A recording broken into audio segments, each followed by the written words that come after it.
"You don't want this war," the humans said, calm, controlled, almost pleading. But the galaxy heard only arrogance, not mercy. They mistook patience for weakness, diplomacy for fear, so they gathered their fleets confident in their power, certain of their victory, until the first human ship arrived. Until the stars themselves burned white, then they understood. Humanity hadn't been warning them out of cowardice. We were warning them out of pity, and by the time they realized it, it was far too late to stop the war they were never ready for. The diplomatic incident, the observation deck of Station Harmony stretched across 2 kilometers of reinforced glass, offering a view of the swirling purple clouds of the Frontier Nebula. Commander Elena Vasquez stood with her hands clasped behind her back, watching 3 Xeric warships drift past the station.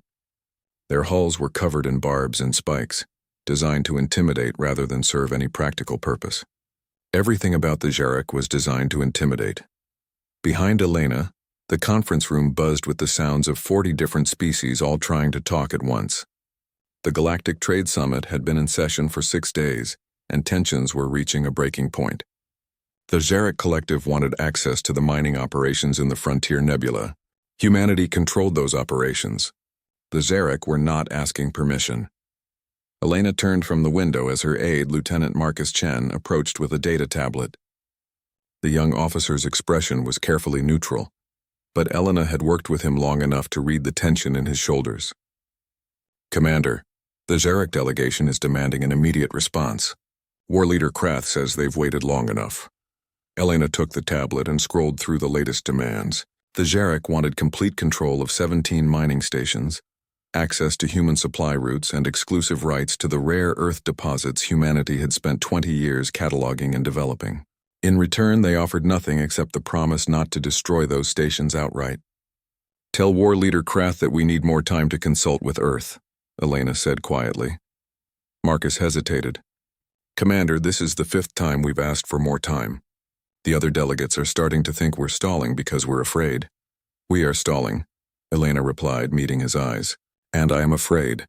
Just not for the reasons they think." She handed back the tablet. "Set up the meeting. I'll give them their answer." An hour later, Elena sat across a polished conference table from War Leader Krath. The Xeric commander was enormous, nearly 3 meters tall even while seated. His face was a mass of bony ridges, and his forearms ended in claws that could tear through steel plating. Around the table sat representatives from a dozen other species, all watching the exchange with varying degrees of interest. Some looked sympathetic to humanity's position. Most looked bored. This was a familiar scene in galactic politics, a stronger species taking what it wanted from a weaker one. "Commander Vasquez," Krath's voice rumbled through the chamber like distant thunder, "your delay tactics have become tedious. The Xeric Collective has been patient, but our patience has limits. You will surrender control of the mining operations in the Frontier Nebula, or we will take them by force." Elena kept her expression calm. She'd practiced this conversation in her mind 100 times during the trip from Earth. "War Leader Krath, I understand your position, but I must ask you to reconsider. Please, you really don't want to do this." The silence that followed was broken by laughter, not just from Krath but from several other delegates around the table. The Xeric's second-in-command, a scarred warrior named Drex, slapped one massive hand on the table. "Please," he repeated, his translator rendering his words with mocking amusement. "The human says please, as if we are friends negotiating a trade agreement instead of conquerors claiming what is rightfully ours by strength." Krath leaned forward, his bulk making the reinforced chair creak. "We have studied your species extensively, Commander. In the 40 years since humanity joined the galactic community, you have never once chosen conflict over surrender. You negotiate, you compromise, you step aside. You are prey pretending to be predators." Elena felt the familiar weight settling on her shoulders. She'd known this moment was coming. Every human diplomat had known it would come eventually. They'd been too successful at appearing peaceful, too committed to avoiding conflict. The galaxy had learned the wrong lessons. "War Leader Krath," she said slowly, choosing each word with care. "We negotiate because we choose to. We compromise because we understand the value of peaceful coexistence. But those choices should not be mistaken for inability to defend ourselves." "Then defend yourselves," Krath said, rising to his full height. The Xeric Collective claims the Frontier Nebula as our territory. Your mining operations now belong to us. Your supply ships will be seized. Your personnel will be removed. This is not a negotiation. This is a declaration. He looked around the room at the other delegates. Let this be a lesson to all species. Strength determines ownership. Weakness invites conquest. Several delegates nodded in agreement. The Thracian ambassador, a crystalline being who communicated through light pulses, flickered approval. The Mordak representative, a slug-like creature floating in a tank of ammonia, bubbled what the translators interpreted as support. Elena looked at each of them in turn. Is this truly the position of the galactic community? That might makes right. That peaceful species exist only at the sufferance of aggressive ones. The room fell quiet. Finally, High Chancellor Vreen of the Cooperative Assembly spoke. The Chancellor was from the Quillan species, gentle four-armed beings who had founded the galactic community centuries ago. Commander Vasquez, we understand your distress. But the reality of the galaxy is complex. The Xeric have legitimate grievances about resource distribution. Perhaps a compromise could be reached where humanity maintains some presence in the nebula, while allowing Xeric access to the most valuable deposits. Elena stood slowly. She was small compared to most species in the room, barely reaching Krath's chest, but she stood straight, meeting his eyes without flinching. We have tried compromise, Chancellor. For 40 years we have compromised. We have given ground, accepted losses, swallowed our pride. We have done everything possible to prove we can be trusted members of this community. We have said please until the word has lost all meaning. She paused, letting the silence stretch. This is the last time we will say it. War Leader Krath, please reconsider your position. Walk away from this confrontation. There are other resources in other systems. Take those. Leave the Frontier Nebula alone. Krath's laughter boomed through the chamber. Or what, human? You will file a complaint with the Assembly. You will write a strongly worded diplomatic message. You have no fleet to match ours. You have no weapons to frighten us. You have nothing but words, and words mean nothing to the strong. Elena nodded slowly as if accepting defeat. She gathered her data tablets and gestured for Marcus to follow her. At the door, she stopped and turned back to face the Assembly. Let the record show that we tried. Let history remember that humanity offered every alternative, pursued every diplomatic option, and begged for peaceful resolution. Whatever happens next, remember that we tried. The door closed behind her. In the corridor, Marcus fell into step beside her. Commander, what now? Earth is expecting your report. Get me a secure channel to Admiral Park, Elena said. Authorization code Patience Protocol. It's time. Marcus stopped walking. Commander, that's a war authorization. We can't possibly fight the Xeric. Their fleet outnumbers ours 10-1. Elena kept walking. The fleet they know about, Lieutenant. Send the message. 2 hours later, Elena stood in her private quarters aboard the human delegation ship. The room was sparse and functional, like everything humanity built. No unnecessary decorations, no wasted space. Efficient, practical, prepared. A holographic display materialized in the center of the room, showing the weathered face of Admiral James Park. The Admiral was in his 60s, with gray hair and the kind of eyes that had seen too much. He'd been a young officer during the last major human conflict, before first contact, before humanity learned to play nice with others. Elena, Park said quietly, tell me we have another option. His voice carried the weight of someone who knew what was about to happen. We've exhausted every alternative, Admiral. I practically begged them. They laughed. The entire galactic community watched the Xeric Collective declare their intention to seize our territory by force, and not one species raised an objection. They think we're weak. They think our diplomacy is cowardice. Park was silent for a long moment. When he spoke, his voice was barely a whisper. We worked so hard to be different. 40 years of proving we could resolve conflicts without violence. 40 years of building trust. And it made us appear weak, Elena said. The galaxy respects strength. They see our restraint as inability. We have to show them the truth, James. We have to show them why we've been so careful all these years. The Admiral's expression hardened. Authorization code Patience Protocol accepted. Operation Ghost Fleet is active. May whatever gods exist have mercy on us all. The hologram vanished. Elena stood alone in the darkness of her quarters, thinking about what was coming. Humanity had spent 40 years hiding its true capabilities. desperate to join the galactic community as equals rather than conquerors. They'd mothballed their warships, locked away their weapons, trained their military for defense only. They'd said please and thank you, and worked overtime to prove they could be trusted, and it had all been interpreted as weakness. In the Frontier Nebula, the Jarek fleet was already assembling. War leader Krath commanded 3 battle groups consisting of 72 warships. They were moving toward the nearest human mining station, expecting easy victory. The station's defenders had already been ordered to evacuate. Humanity had no intention of needless casualties. In orbit around Earth, ancient shipyards that had been producing cargo vessels for 40 years suddenly changed their output. Military components that had been stockpiled for decades were loaded onto transport ships. Weapon systems that had been sealed away after first contact were brought out of storage and installed on ships that the galaxy thought were unarmed. Deep in the asteroid belt between Mars and Jupiter, what appeared to be mining facilities suddenly revealed their true purpose. Massive doors opened in hollowed-out asteroids, and ships emerged. Ships that had been hidden for 40 years, ships that the galaxy didn't know existed. The Patience Protocol was active. War leader Krath received the first reports while aboard his flagship, the Devastator. His tactical officer approached with obvious hesitation. War leader, the human mining station in Sector 7 has been evacuated.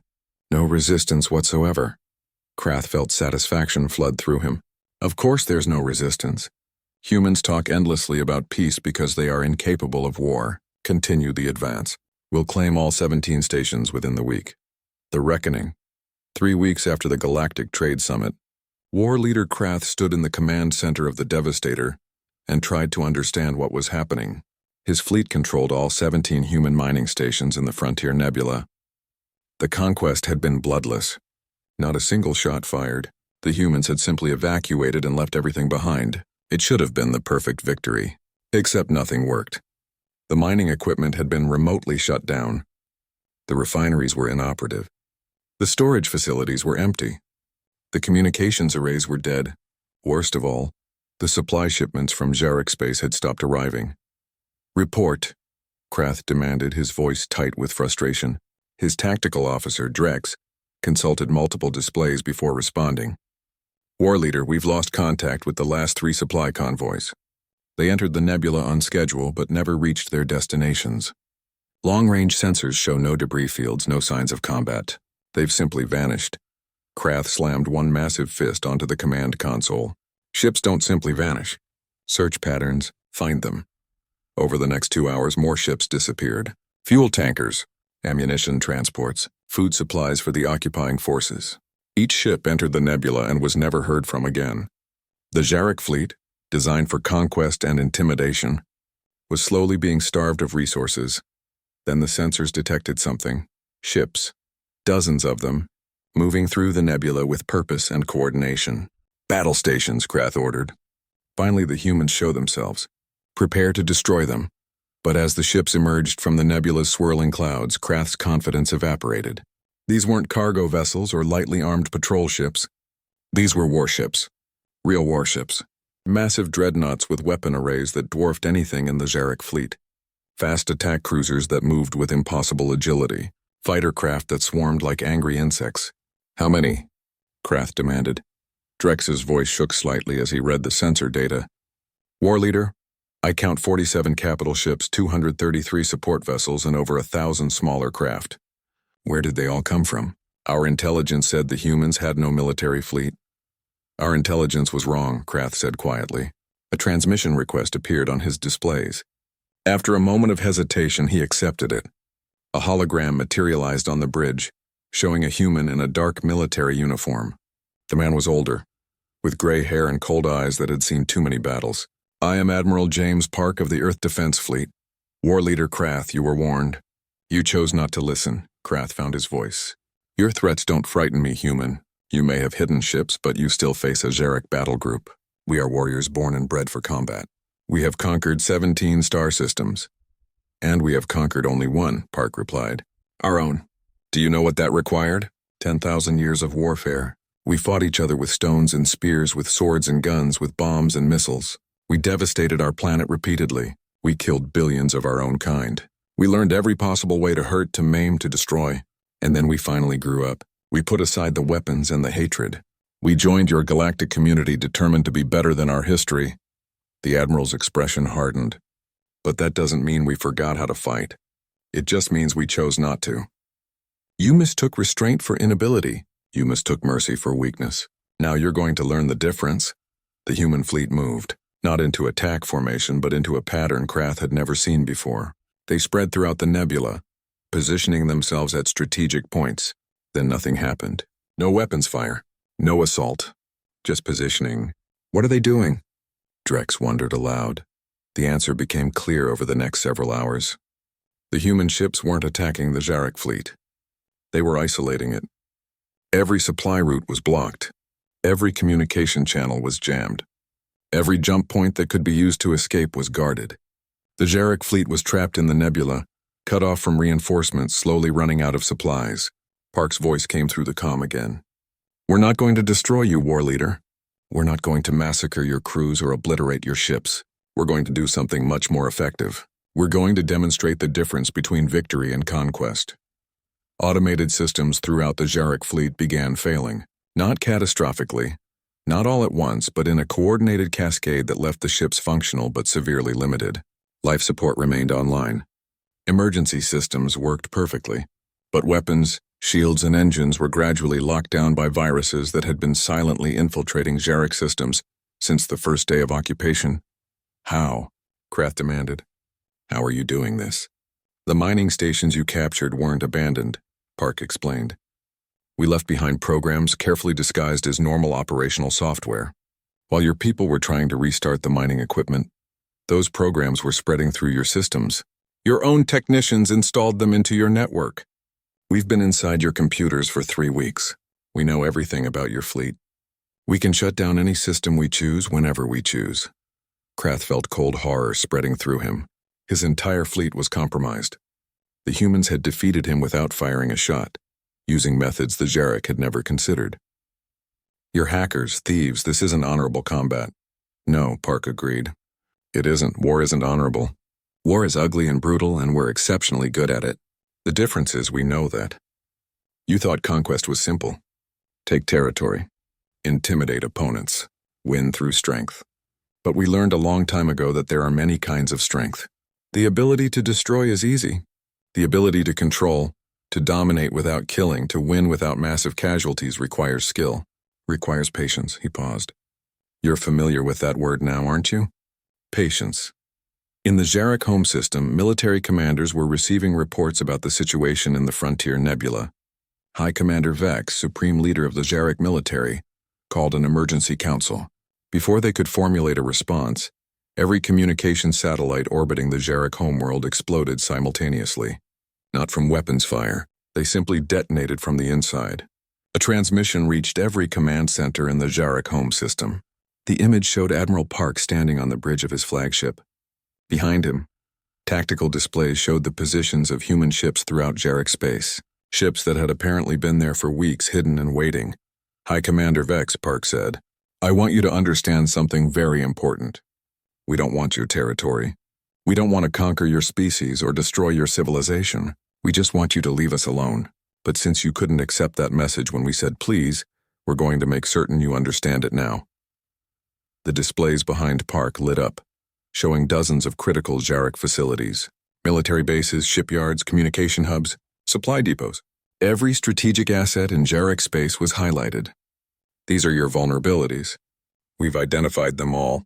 We have ships in position to neutralize them all. We could cripple your entire civilization in less than an hour. We won't. But we want you to know we could. High Commander Vex stared at the transmission in disbelief. This is impossible. Our security is impenetrable. Our territory is heavily defended. You couldn't have infiltrated our space without being detected. We did it by being patient, Park said. While you were laughing at our diplomats and dismissing our warnings, we were mapping your systems. We were learning your defenses. We were positioning our forces. You spent 40 years watching humanity. Compromise and negotiate and step aside, and you thought it made us weak. It didn't. It made us careful. It made us prepared. We used those 40 years to study every species in the galaxy, to understand their strengths and weaknesses, To build ships and weapons that could counter any threat? We said please because we genuinely wanted peace. But we prepared for war because we knew someone like you would eventually test us. Back in the Frontier Nebula, war leader Krath made his decision. He'd been a warrior his entire life, trained to fight and die for the glory of the Xeric Collective. But he was also intelligent enough to recognize when he was beaten. Not defeated in battle, but utterly and completely outmaneuvered. The human fleet could have destroyed his ships. Instead, they'd isolated them, disabled them, and demonstrated complete control over the situation. It was a more humiliating defeat than any massacre. "Admiral Park," Krath said, his voice rough, "what are your terms?" "Immediate withdrawal from the Frontier Nebula," Park replied without hesitation. "Full recognition of human territorial claims in this region. A formal apology to be delivered at the next Galactic Assembly meeting. And this one is non-negotiable. You will explain to every species in the galaxy exactly why you're withdrawing. You will tell them the truth about what happened here." "You want us to admit defeat," Krath said. "To announce our weakness to the entire galaxy." "No," Park corrected. "I want you to explain that humanity's restraint was a choice, not a weakness. I want every species to understand that when we say please, it's not because we have to. It's because we choose to. It's because we remember what happens when we stop." The Xeric forces withdrew from the Frontier Nebula within 24 hours. War leader Krath kept his word, appearing before the Galactic Assembly to explain the situation. The chamber was packed with representatives from every member species, all eager to hear about the confrontation. Krath stood at the central podium, his massive frame somehow diminished by recent events. "The Xeric Collective formally withdraws all claims to human territory in the Frontier Nebula. We acknowledge that our assessment of human military capabilities was severely flawed. We mistook their diplomatic approach for inability to defend themselves. This was an error that nearly resulted in the destruction of our entire fleet." High Chancellor Vreen leaned forward in her seat. "War Leader Krath, the reports we've received are difficult to believe. They suggest the humans defeated you without engaging in direct combat. Can you explain how this was possible?" Krath's 4 hands clenched into fists. "The humans allowed us to capture their facilities, knowing we would attempt to use their equipment and infrastructure. They used this access to infiltrate our computer systems. They then demonstrated complete control over our fleet's capabilities while simultaneously positioning forces throughout our territory. They proved they could destroy us utterly while choosing not to. It was not a military defeat. It was a demonstration of restraint that was more terrifying than any battle could have been." Commander Elena Vasquez stood to address the assembly. "Members of the Galactic Assembly, humanity has spent 40 years as part of this community. We have consistently chosen diplomacy over conflict. We have compromised, negotiated, and worked tirelessly to build peaceful relationships with every species. Some interpreted this as weakness. Some believed our reluctance to fight meant we were unable to fight. This was a dangerous misunderstanding. We are capable of war, extremely capable. We simply prefer not to wage it. We say please not because we must, but because we value life and peace. When we warn you that certain actions will have consequences, we mean it, not as a bluff, but as a courtesy. We're giving you the opportunity to choose a different path. That opportunity still exists for every species in this chamber." The Threxian ambassador flickered with light patterns that the translator rendered as, "But you hid military capabilities. You deceived the entire galactic community about your strength. How can we trust you now?" "We didn't deceive anyone," Elena replied calmly. "We told you we preferred peaceful solutions. We told you we would defend ourselves if necessary. We warned repeatedly that you didn't want to see what happens when we stop being polite. Every statement was truthful. You simply chose to interpret our honesty as dishonesty because it didn't match your expectations." She looked around the chamber, meeting the eyes of delegates from dozens of species. "The real question isn't whether you can trust humanity. It's whether the galactic community can create a culture where peaceful species don't have to hide their capabilities to avoid being targeted. We've proven we can defend ourselves. Now we need to know if this community will respect that defense, or if we'll face constant challenges from aggressive species seeking to test our resolve." The chamber fell silent. Finally, High Chancellor Vreen spoke. The Galactic Assembly will establish new protocols for territorial disputes and resource conflicts. No member species should feel compelled to hide their capabilities for fear of being targeted. But equally, no species should maintain hidden fleets and weapon systems without some level of transparency. Humanity, will you agree to register your true military capacity with the Assembly? Elena nodded. We will. With the understanding that registration means acknowledgement, not permission to challenge. We will share information about our defensive capabilities as long as that information isn't used as justification for aggression. Admiral Park appeared via holographic transmission. I want to add something to Commander Vasquez's statement. The ships and weapons you saw in the Frontier Nebula represent a fraction of humanity's total military capacity. We maintained those forces in secret because we hoped we'd never need them. Now that they're revealed, we're not putting them back in storage. The galaxy has shown us that peaceful intentions aren't enough. We will remain prepared to defend ourselves and our allies, but we will also remain committed to diplomacy, to negotiation, and to peaceful coexistence. We will continue to say please. We will continue to offer alternatives to conflict. We just won't be surprised anymore when aggressive species mistake courtesy for weakness. The aftermath of what became known as the Frontier Incident reshaped galactic politics. Other peaceful species, emboldened by humanity's example, began revealing their own hidden defenses. The Assembly established new guidelines for conflict resolution that actually had teeth. Aggressive species became more cautious about targeting seemingly weak neighbors. Humanity's reputation shifted from being seen as timid to being recognized as one of the most strategically sophisticated species in the galaxy. More importantly, the phrase, "Please don't make us do this," became something aggressive species actually listened to. Elena Vasquez returned to Earth as a hero, though she didn't feel like one. She'd spent her entire diplomatic career working to avoid exactly what had happened. But in her quieter moments, she recognized the truth. Sometimes the only way to achieve lasting peace is to demonstrate the capacity and willingness to wage war. Sometimes you have to show teeth before others will respect your smile. Admiral James Park retired shortly after the Frontier Incident. His final report to Earth's military command contained a single recommendation: never let the galaxy forget that we choose peace, but never let them forget what happens when that choice is taken away from us. War leader Krath returned to the Jarek Collective in disgrace, his military career over. But in his final address to the Jarek Military Academy, he said something that would be repeated throughout the galaxy for generations to come. I learned more about warfare from humans in 3 weeks than I learned in 30 years of conquering weaker species. They didn't teach me how to fight.